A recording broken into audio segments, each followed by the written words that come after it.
If you've got kids, you'll know how difficult it is to stop them clamouring after fatty and sugary food. But a new campaign says the job's being made even harder because companies are using cartoon characters to entice our children. A Which survey found that Shrek featured on packets of Frosties breakfast cereal containing 37% sugar.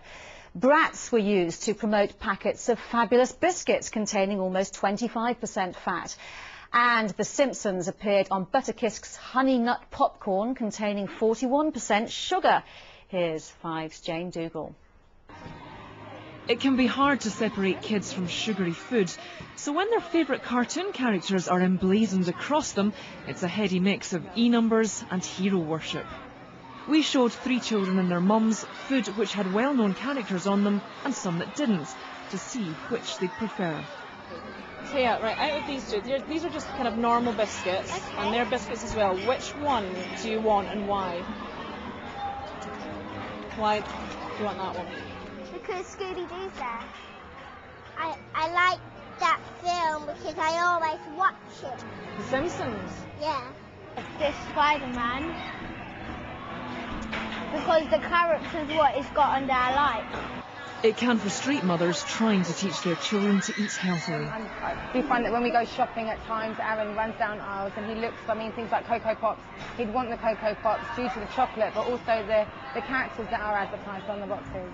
Obviously they want to sell their product, make money, which is fine, it's a business, but at the same time they're deceiving the customers and trying to pull the wool over our children's eyes. But food industry experts say there's already tough legislation for this kind of advertising. The UK has arguably some of the strictest rules on marketing of anywhere in the world, and they really control the use of promotions and celebrities. But on top of that, companies have introduced their own codes, which make it even make these requirements even stronger. The report has called for all firms to ban cartoon characters promoting unhealthy products, or at least to switch to healthier ones. Jane Dougal, 5 News. Well, Nicole Barbarian is Five's nutritionist and Simon Middleton is a branding expert. Good morning to you both.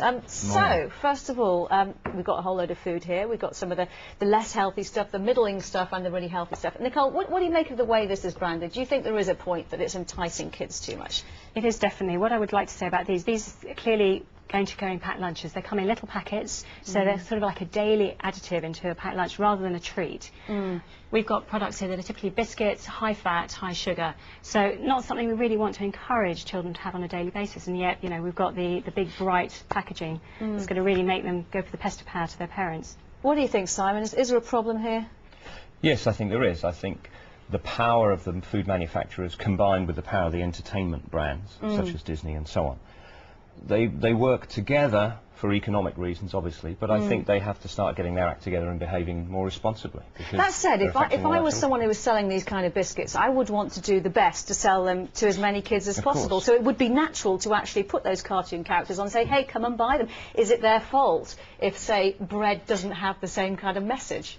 I don't think there's anything intrinsically wrong with branding things. That's the arena I work in, is branding and advertising. What I think is the issue is that if brands want to be respected by their audiences, they're going to have to start behaving more responsibly. This is an interesting example. So you think it could actually work to their favour if, say, a certain character was put on a very healthy a healthy food. Sorry, you were going to talk about this one, for example. Weetabix is generally associated with having no added sugar and no added salt, and generally considered to be a heart-healthy food.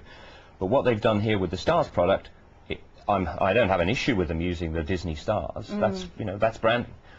But they added sugar as well, and that's the bit I don't quite get. You could make the funky shape and put the funky branding, but you don't have to compromise the product. If we looked at these two, Nicole, for example, this is the Spider-Man image, and here we have the Simpsons on 2 packets of fruity type things, which actually seems like a good compromise to me. It certainly is a compromise. I mean, we've got 3 trays here. We've got foods that absolutely these shouldn't be taken on a regular basis. We've got this tray here, where they really seem like they have tried. They've tried to brand them in ways that are child-friendly. They are better. They do make for a better switch. So we've got sort of fruit bars rather than a chocolate bar. Simon, sell me Sprouts to a 10-year-old kid. That's a challenge, but the challenge here is, of course, that the Sprout isn't owned by a big food manufacturer. The brand is the Sprout is owned by producers everywhere. But if you, so who should take responsibility for Sprout branding then? I don't know. The Sprouts marketing board. But if David Beckham, for example, can sell some fizzy drink, then imagine David Beckham playing football with Sprouts. suddenly sprouts become fashionable. The same with apples. There's no there was a time when these were appealing foods intrinsically, but what we've done is apply masses of branding and packaging to things which leave these things on the outdoors. Tesco's here have tried a little bit to package and brand up snacks for kids. It's a shame that apples have to do that. Simon, I think you've got your work cut out. Simon, That's Nicole, true. it's great to talk to you. Thanks very much for coming in. Thank you.